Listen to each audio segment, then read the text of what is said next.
Bom dia, terceiros anos. Espero que esteja tudo bem com vocês. Já estamos na reta final da matéria, terminando com teorias da evolução. Já passei alguns vídeos que falam disso para vocês. Agora eu vou falar novamente com mais exemplos, tá?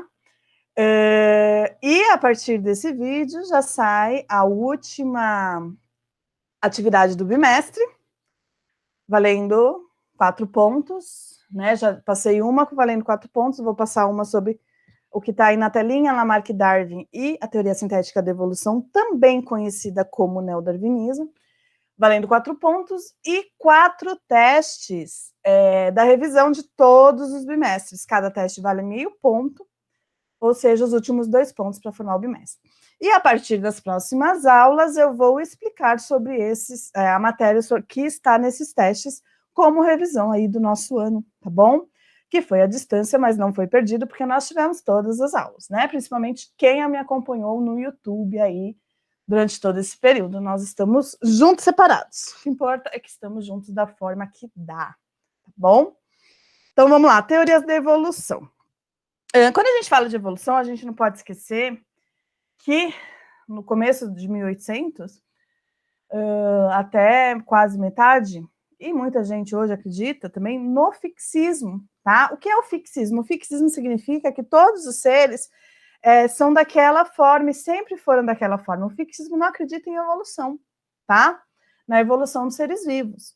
Junto com o fixismo entra o cristianismo, tá? O que o cristianismo diz? Aquela história toda de que Deus criou todos os seres como eles são, em 7 dias e tal. Professor, eu acredito nisso. Perfeito. Professora, no que você acredita? Não vem ao caso. O que vem ao caso aqui são as teorias da evolução e o que elas dizem para a gente, tá bom? A parte científica, né, que a gente está dando. O que cada um acredita, isso não vai mudar em absolutamente nada, tá bom? Mas a gente tem que lembrar que naquela época só se acreditava no fixismo, levando em consideração o cristianismo, né? A religião falava muito forte, muito alto ali. E entra um naturalista chamado de Lamarck, tá? Que ele vem com uma teoria da evolução, tá? Uma das primeiras que começaram aí a mostrar né, que a evolução ocorreu ou que poderia ter ocorrido. E a partir dessa teoria dele, enxergando a evolução dos seres vivos, ele criou 2 leis, que são essas leis que estão aí no slide, tá? A lei do uso e do desuso e a lei da transmissão das características adquiridas. O que é a lei do uso e do desuso? Então, vamos lá. A lei do uso e do desuso diz que que o indivíduo, o órgão, característica que o indivíduo usa muito, essa característica, essa estrutura, ela vai fortalecer, ela vai aumentar, ela vai se adaptar àquilo que o indivíduo necessita. E aquilo que ele não usa se atrofia, tá bom? Pelo desuso, né? Essa característica ela já cai por terra se eu pensar que se eu cortar, por exemplo, o rabinho de um camundongo, o filhotinho vai nascer com um rabinho. Então já cai por terra essas teorias de Lamarck, tá bom? A partir dessa teoria, né, que aquilo que o indivíduo usa se desenvolve ali naquela geração, ali naquele indivíduo, e o que ele não usa se atrofia, entra a lei da transmissão das características adquiridas, que esse indivíduo passaria para os seus descendentes essa característica, tá bom? Então, vou usar o exemplo da girafa, que é o mais conhecido, tá até o desenho aqui da girafa, né? Que cada um diz que o pescoço da girafa é ser comprido dessa forma, entra numa teoria e na outra de que forma.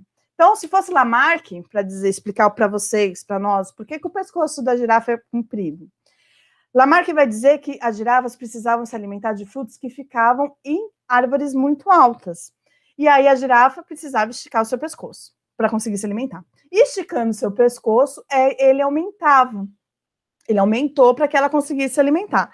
Vocês percebam que isso acontece naquele indivíduo, naquela geração aparece a característica necessária. Isso é importante na hora de vocês fazerem exercício, tá? Ajuda bastante.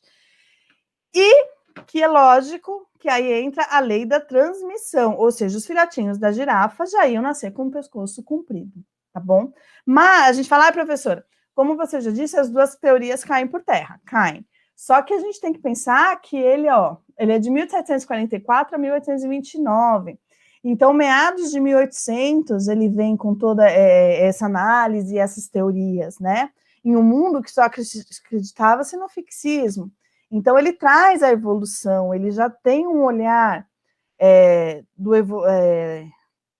da evolução dos seres vivos, né? Durante o tempo e a adaptação ao meio. Só que ele dizia que o indivíduo se adaptava ao meio naquela geração, a que precisava daquela característica, ela aparecia, não precisava, ela atrofiava, tá bom? E aí vem Darwin, né? Charles Darwin, de 1809 a 1882. Ele criou um livro que é atual até hoje, e eu vou explicar o porquê, chamado A Origem das Espécies, né? Que foi publicado em 59. Só que para publicar esse livro, Darwin viajou o mundo inteiro, né? Analisou espécies, diferentes biomas aí que você possa imaginar. E também teve criação, né? Ele teve a parte doméstica, ele criou muitos pombos, né? Doméstica, ele analisou muito o bico de aves de acordo com a sua alimentação, que semente a ave se alimentava e como era o formato do bico, né? Então ele analisou os indivíduos, seres vivos, tanto na natureza, no seu habitat, quanto criou, né? Que a gente fala, né, de seleção artificial. Ele criou e foi selecionando indivíduos com algumas características aí para sua pesquisa, tá bom? E aí ele chegou num ponto da ancestralidade comum, em que todo ser vivo, em algum ponto no passado, compartilha o mesmo ancestral, né? Hoje nós sabemos que nós temos o mesmo material genético, enfim, tudo isso, mas ele não tinha o conhecimento de genética na época, né? E então isso foi um grande avanço. E aí ele chega à seleção natural. O que é a seleção natural?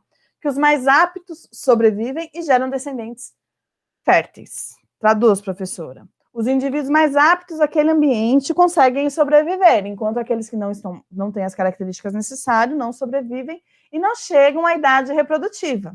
Quem chega à idade reprodutiva? Os mais aptos, com as características positivas para aquele ambiente, né? E vai gerar descendentes com essas características. Ele fala muito no livro, caracteres.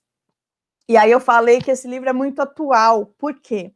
Porque se eu alterar, quando Darwin diz no livro dele, escreve caracteres por genes, perfeito, né? Ele só não tinha conhecimento genético. Professora, mas e a genética aí? Ela ainda não existia, tá bom? Não é que ela não existia, não se tinha o menor conhecimento, tá? Professora, Mendel não era o pai da genética? Mendel é o pai da genética, vocês estudaram isso ano passado. E ele é contemporâneo a Darwin, se você for ver, eles viveram no mesmo tempo, né? Enquanto Darwin estava viajando o mundo e escrevendo esse livro, Mendel estava lá separando ervilhas e contando e jogando para a probabilidade, para a parte matemática e vendo a porcentagem, né, das características que apareciam, ou seja, ele conseguiu ver que algumas características eram dominantes e outras excessivas, ele deu o nome de genes e ele percebeu como eles agiam nos indivíduos, né? Ah, professora, então por que Darwin não teve acesso ao conhecimento de Mendel, né? E chegou à genética? Olha que perfeito seria. Mendel não foi reconhecido em sua época, tá? Os experimentos de Mendel, ele publicou em uma revista que na época não era cientista, numa revista local, e ninguém deu muita importância durante muitos anos, tá? Ele só foi reconhecido e considerado pai das ciências anos depois da sua morte, ele só foi reconhecido após a sua morte. Então, Darwin não teve conhecimento nenhum dos experimentos de Mendel, ou de alguma coisa ligada à genética, né? Nessa época não se tinha a menor noção sobre tudo isso, tá bom, gente? Então, vamos voltar primeiro aqui no Darwin e vamos pensar a seleção natural da girafa, né? Eu já falei como isso aconteceria para o Lamarck, agora eu vou falar como isso acontece para Darwin, tá? Que é o que acontece, diga-se de passagem, entre nós aqui, tá bom? As girafas, por diversidade, algumas tinham pescoços mais compridos e outros pescoços não tão compridos assim. E aí, o que acontecia? Quem ia conseguir sobreviver? As que tinham pescoço comprido e conseguiam se alimentar, ou as que tinham pescoço mais curto e não conseguiam chegar ao alimento?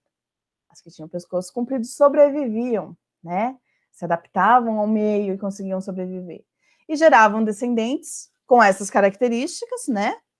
e férteis, que também poderiam vir a ter outros filhotes também com essa característica.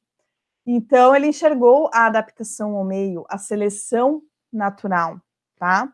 E que nada com, porque assim, quando você vai pegar um exercício, como eu disse, Lamarck acontece naquela geração, foi necessária aquela característica aparecer naquele indivíduo, tá?